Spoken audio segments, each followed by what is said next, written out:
Once upon a time, in the bustling city of Lagos State, Nigeria, lived a young woman named Ifeoma. She was affectionately known as Ife. At 25, Ife was the embodiment of grace and joy. Her radiant beauty matched her kind and simple nature. She worked as a baker in an eatery and spent her days baking and crafting delicious cakes and pastries for her customers. Life for Ife was straightforward, filled with simple pleasure of family, friends and with occasional strolls along the beach. One sunny afternoon, Faith introduced Ife to Azuka. He was a handsome 35-year-old businessman.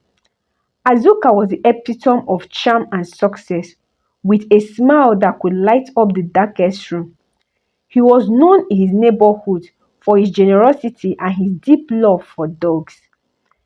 It was at a friend's birthday party that Ife first set her eyes on Azuka.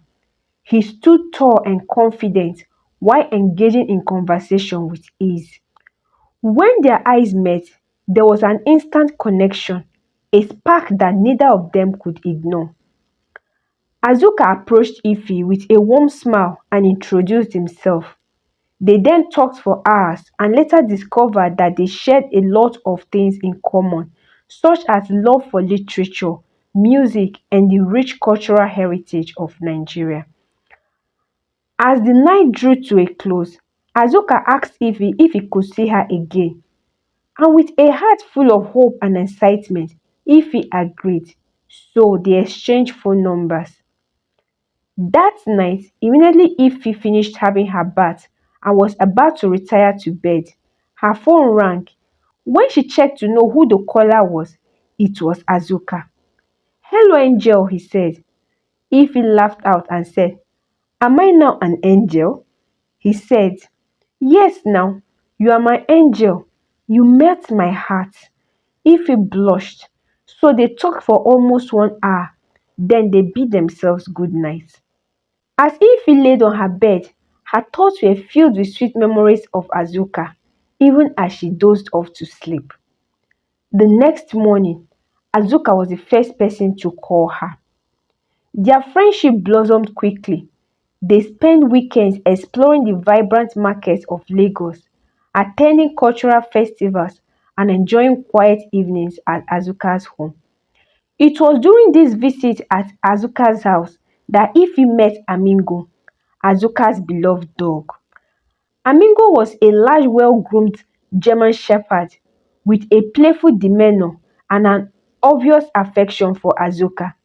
If he noticed how much time Azuka spent with Amingo, often taking him for long walks and playing fetch in the yard. While it struck her as a bit unusual, she however brushed it aside, attributing it to Azuka's love for animals. As months turned into years, their friendship deepened into love.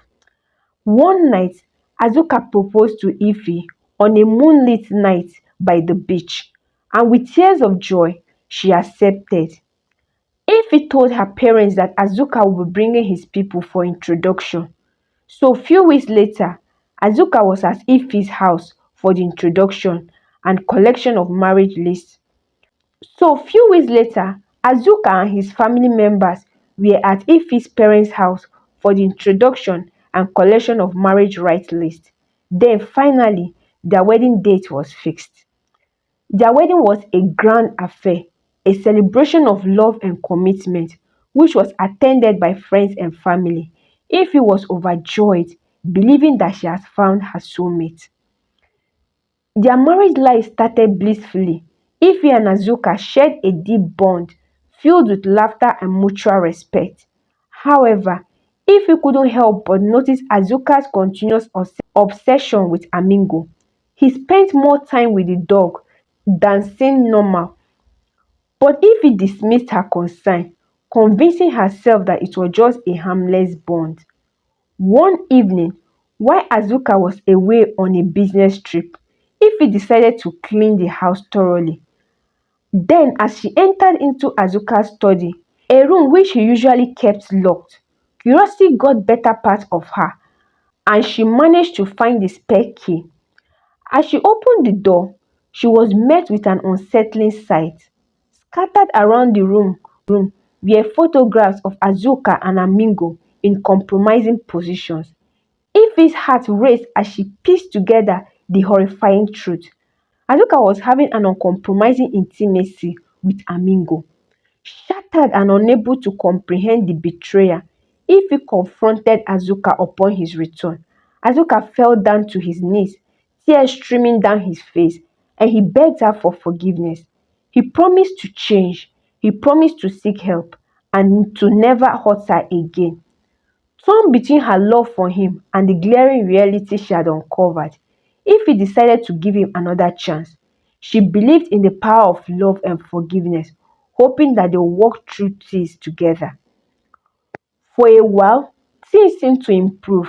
Azuka attended therapy and they worked on rebuilding their relationship. However, Ify couldn't shake off the feeling that something was still wrong. With time, she began to notice subtle signs that Azuka has not changed, like Azuka started sharing bed with Amingo and having unusual closeness with it. One night, driven by suspicion, Ify followed Azuka to the guest room in their backyard. What she witnessed confirmed her worst fear. Azuka was still engaging in inappropriate acts with Amingo. Devastated, Ify realized that Azuka would never change, and she could not continue to live as the other woman in their marriage. With a heavy heart, Ify packed her bags, ready to leave. Azuka begged her for another chance, but Ify's mind was made up. She had to leave for her sanity's sake. Ify returned to her parents' house. Her family welcomed her with open arms, offering the support and love she desperately needed. Determined to take control of her life, Ify filed for divorce, a decision that marked the end of her marriage. The divorce process was painful, but Ify found solace in her family, friends, and faith. She returns to her job, finding joy and purpose in her work. Years later, and Ify had healed from the scar of her past, she met a kind and loving man named Chuka, who cherished and respected her in ways Azuka never had.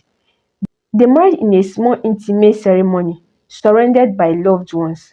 Ify's journey was one of pain, betrayal, and resilience.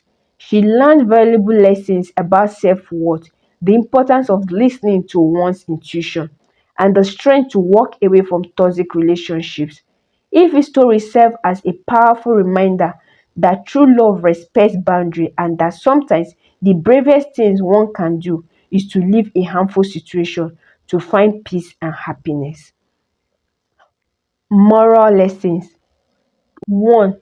Trust your intuition. Ify had early concerns about Azuka's behavior, but she dismissed them. Trusting your instincts can often prevent heartaches and betrayal. 2. Self-worth and respect. Ify realized that staying in a relationship where she was the other woman was damaging to her self-worth. Respecting oneself is crucial for personal happiness and mental health. 3. The power of forgiveness and importance of boundary. While forgiveness is a virtue, it is also essential to set boundaries and recognize when a situation is beyond repair. Forgiveness should not mean accepting harmful behaviors indefinitely. And 4. Resilience and healing. Ify's journey illustrates the power of resilience. Despite the pain, she found the strength to rebuild her life and find happiness again. Also, the role of support system. Family and friends played a significant role in Ify's healing process. Surrounding one with supportive and loving family is very vital during difficult times. And last but not the least, recognizing and addressing unhealthy behaviors. Azuka's action was not just a betrayal, but indicative of deeper issues. Recognizing and addressing such behavior is very important for personal well-being. So guys, what do you think? Do you think that Ify should have stayed back and helped Azuka become better? Or do you think that Ify did the right thing by leaving? Let me know your thoughts in the comment section. Thank you so much for watching.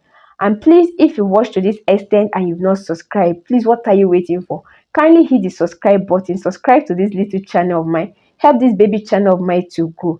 Thank you so much as you subscribe. Please don't forget to like, share, and comment. And until our next video, see you. Bye-bye.